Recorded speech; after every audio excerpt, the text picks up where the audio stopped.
Hello students, I am Aarti and I welcome you all to my channel Aarti Education World. Dear students, in this video we will discuss your 10th class English worksheet number 48 dated 24 October 2020.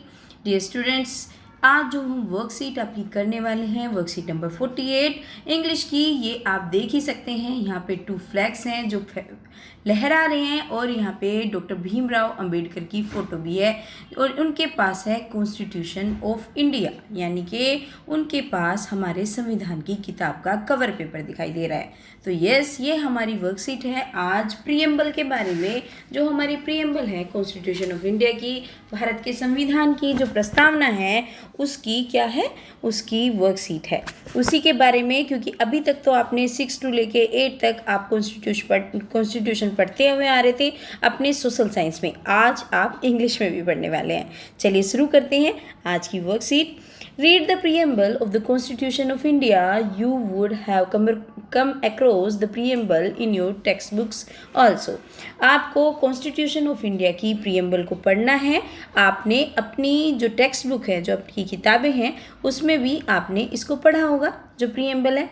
Justice, liberty, equality and fraternity are the 4 pillars of democratic India। और बच्चों ये आप जानते ही होंगे, अगर नहीं जानते तो आज ध्यान से सुनिए, सब समझ आ जाएगा।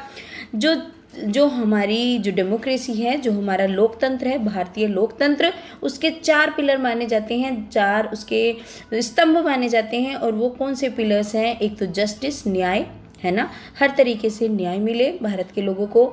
लिबर्टी, स्वतंत्रता मिले। और इक्वेलिटी, समानता मिले। और फ्रेटर्निटी की भावना हो, फ्रेटर्निटी यानी कि बंधुत्व, भाईचारा। तो ये 4 चीज़ें हमारे, जो आप इस तरीके से कह लीजिए, भारतीय संविधान की जान है, जो मेन, जो इसका सार निकल के आता है इन 4 चीज़ों में है। चलिए आप ये देख सकते हैं, यहाँ पे सिंबल भी बना हुआ है हमारा, national symbol.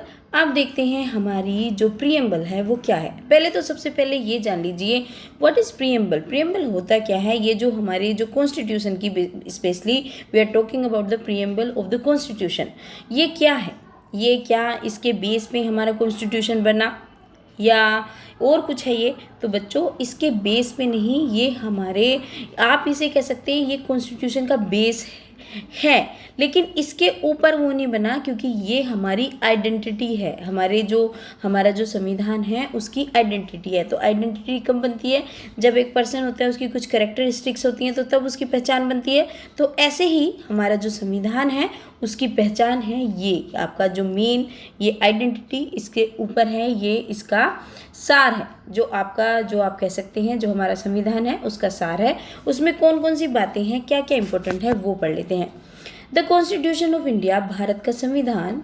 We the people of India having solemnly resolve the constitution India into a sovereign democratic people and to serve to all its citizens।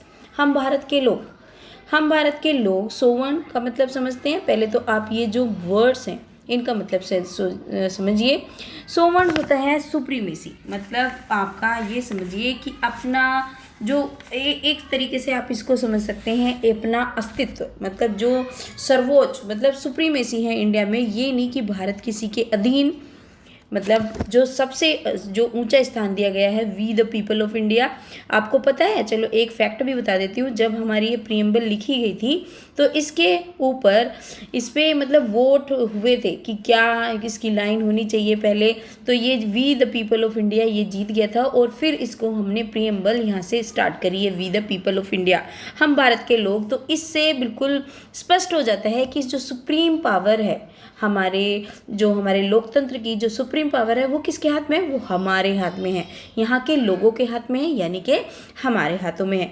हम किसी के मतलब अधीन कोई डिसीजन नहीं ले सकते। आप उसका एग्जाम्पल देख सकते हैं, जैसे कि आप कोई भी एग्जाम्पल लीजिए। जैसे हमने धारा 370 हटाई, तो उसमें हम ये नहीं कि हमें मान लो जो आपके प्रेसिडेंट हैं अमेरिका के, वो बोल देंगे कि नहीं आपको ये नहीं हटा सकते, तो हम उनकी बात मान लेंगे, क्योंकि हम इंडिपेंडेंट हैं अपना डिसीजन लेने में। हम किसी ग्रुप का मतलब हम यूएनओ के मेंबर हो सकते हैं, लेकिन we are independent to take our decision. तो यही है सोवर्ण मतलब जो हमारी सुप्रीमेसी है, जो हमारी सोर्स ऑफ पावर है। तो सोर्स ऑफ पावर क्या है इसके? वी द पीपल, लोग, भारत के लोग, जो हमारा डेमोक्रेटिक रिपब्लिक है।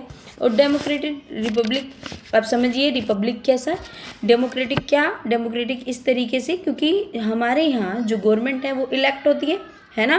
तो डायरेक्ट तो हमारे यहाँ पॉसिबल नहीं है क्योंकि it is a huge country और एक लार्ज पॉपुलेशन है, बहुत सारे लोग रहते हैं, तो डायरेक्ट तो कोई बन नहीं सकता।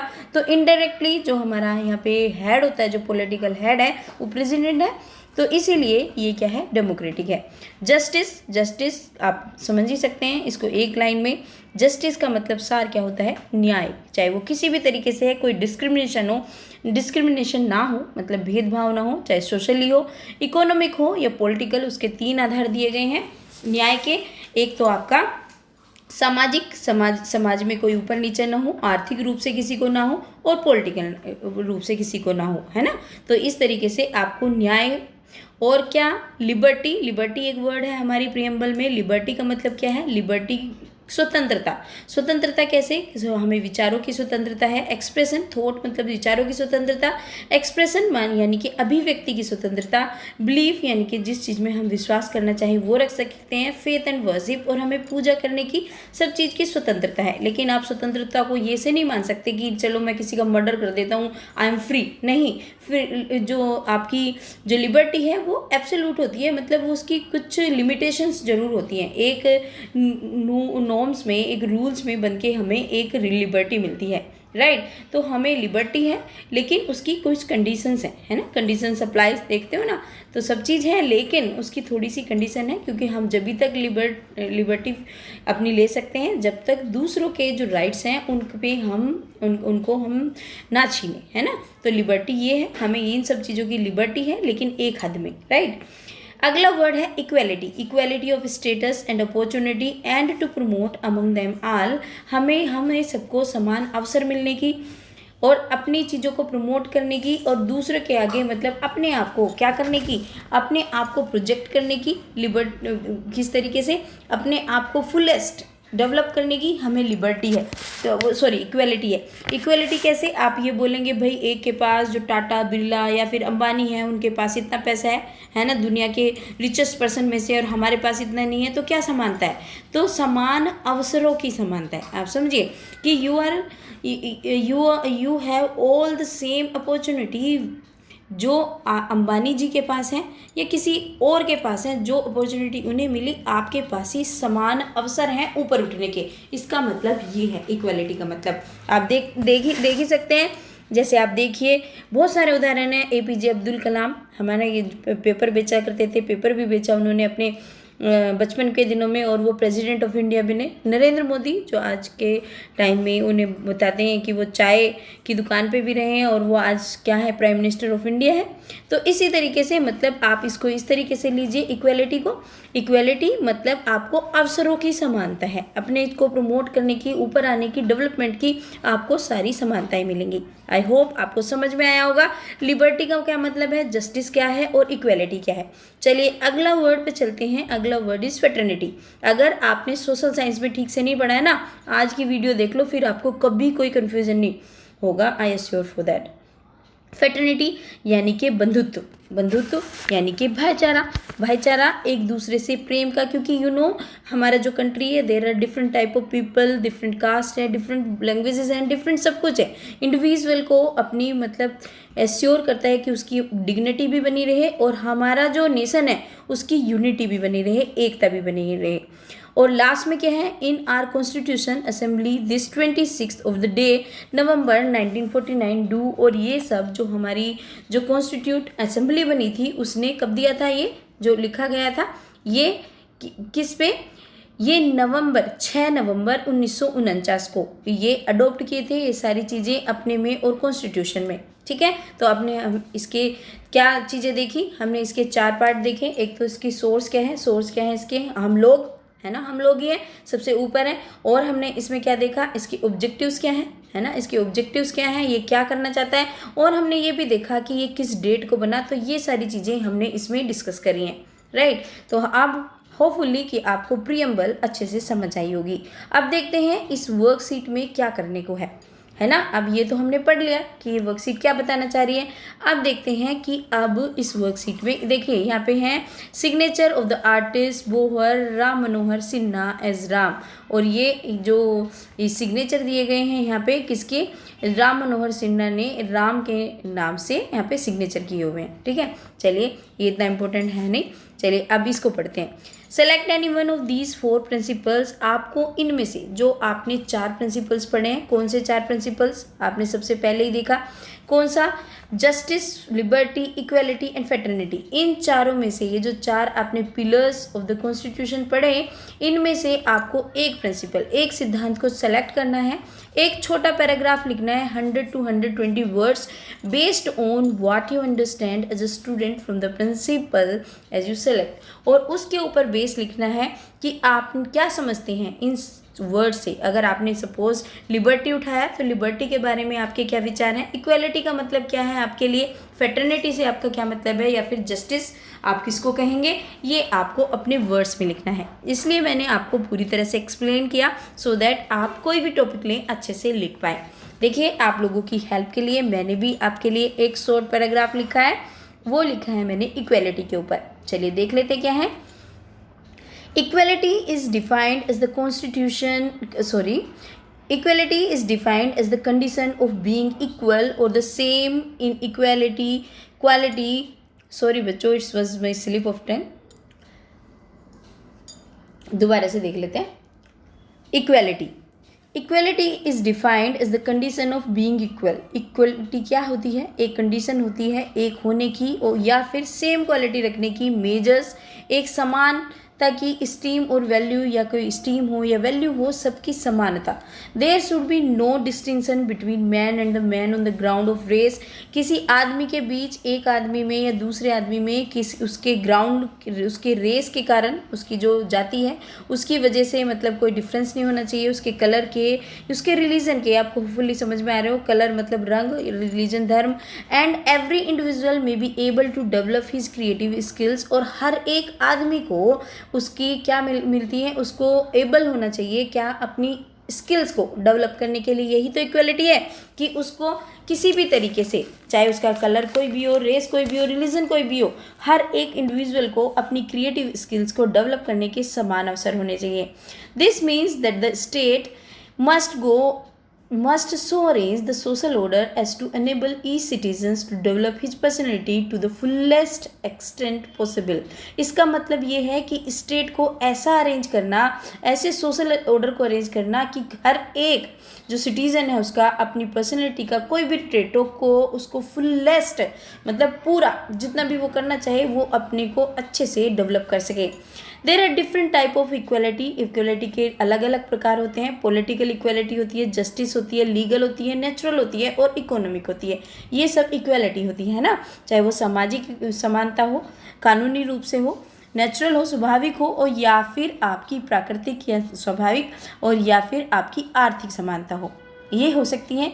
There is a strong link between freedom and equality, और आपको पता है स्वतंत्रता और समानता में भी एक बहुत बड़ा क्या है, लिंक है, लेकिन ये दोनों अलग टर्म होते हुए भी एक दूसरे से मिलते हैं। आप समझिए फ्रीडम और इक्वलिटी का मतलब क्या है, मतलब सबको समान अवसर मिले, है ना, समान स्वतंत्रता हो, तो वही सब चीज़ें हैं ये एक दूसरे से, क्योंकि पैराग्राफ बड़ा हो जाता है अगर हम दोनों को डिफाइन करते हैं, इसलिए I try to sum up कि एक शॉर्ट पैराग्राफ में एक सम अप कर पाएँ और कंटेंट भी अच्छा निकल के आए, मतलब पूरा उसका सेंस भी निकले जो हम लिखना चाहते हैं, और उसको हम ज़्यादा एक्सीड ना करें, क्योंकि 120 तक बोला 150 तक भी लिख लेंगे चल जाएगा, लेकिन हम और ज़्यादा उसको बढ़ाते जाएंगे तो वो सही नहीं रहेगा। 10 equality stands for 3 basic feature, इसलिए इक्वलिटी के 3 बेसिक फीचर्स होते हैं। Absence of special privilege in society, एक तो सोसाइटी में किसी के लिए स्पेशल प्रिविलेजेस ना मिले, उनको कोई मतलब अलग से कोई अवसर ना मिले। Presence of adequate and equal opportunity for development और फॉर ऑल, और सभी के लिए समान अवसर हो। Equal satisfaction of basic needs of all, और सबको संतुष्ट हो कि जो उनकी बेसिक नीड है उनकी सही है, वो संतुष्टि भी हो, तभी तो, वरना अराजकता फैल जाएगी। The gender disparity is also hindrance in the growth of rate of the country. कई बार जेंडर की जो प्रॉब्लम होती है कि स्त्री है पुरुष है, ये सारी चीज़ें भी कई बार हिंड्रेंस पैदा करती हैं, बाधा, हिंड्रेंस होती है बाधा। When women participate in the workforce, increase the economic growth rate of the country increases। इसलिए मतलब होनी चाहिए, इक्वलिटी होनी चाहिए, क्योंकि जब एक औरत पार्टिसिपेट करती है किसी भी वर्क फोर्स में, किसी भी काम करने की जगह में, तो उसकी जो इकोनॉमिक ग्रोथ है उस कंट्री की अपने आप बढ़ जाती है, क्योंकि 50% जो सिटीजन होती हैं लड़कियां ही होती हैं। अब देखिए आगे जो लिखा है, 4 लाइनें बस। A nation can progress and attain higher development growth only when both and women are entitled two equal opportunity. एक नेशन तभी प्रोग्रेस कर सकता है, हायर डेवलपमेंट कर सकता है, जब मैन और वुमेन को इक्वल अपॉर्चुनिटी मिले। Women in the society are often concern and refrain from getting equal rights as men to healthy education, decision making and economic development and economic independence in terms of wages। और एक nation तभी progress कर सकता है जब उसको सभी चीज़ों से इक्वल अपॉर्चुनिटी मिले। तो हमने इस पैराग्राफ के अंदर हर तरीके की इक्वलिटी को डिस्कस किया, चाहे वो रेस की हो चाहे उसकी हो। 3 बेसिक चीज़ें भी हमने डिस्कस की, किस तरीके से इक्वलिटी के 3 बेसिक फीचर होते हैं। और हमने ये भी देखा जो मैन और वुमेन की ज़्यादातर लोग इस पर बहस करते हैं, ये फेवरेट टॉपिक होता है लोगों का, तो मैंने कोशिश की इसको भी डाल देती हूँ हम अपनी इक्वलिटी में, और ये हमारा बहुत अच्छी तरीके से आ भी गया। तो बच्चों ये था आपका short paragraph about the equality. I hope कि आपको ये पसंद आया होगा। और डियर स्टूडेंट्स, अगर आपको मेरी वीडियोस पसंद आती हैं, आपको अच्छा लगता है मेरा पढ़ाया हुआ, तो प्लीज़ वीडियो को लाइक करें। और अगर आप चैनल पर न्यू आए हैं तो चैनल को सब्सक्राइब कर लें। अपने दोस्तों के साथ ज़्यादा से ज़्यादा शेयर करना डियर फ्रेंड्स। और फ्रेंड्स एक रिक्वेस्ट है कि मुझे कमेंट पढ़ना बड़ा पसंद है। अगर आप एक कमेंट भी लिख देंगे तो it will be very helpful for me to understand whether you are understanding the content और नोट, कि आपको समझ आ रहा है कि नहीं आ रहा है। और आपकी अगर कोई क्वेरी है तो आप उसको भी लिख सकते हैं कमेंट सेक्शन में। Thank you students.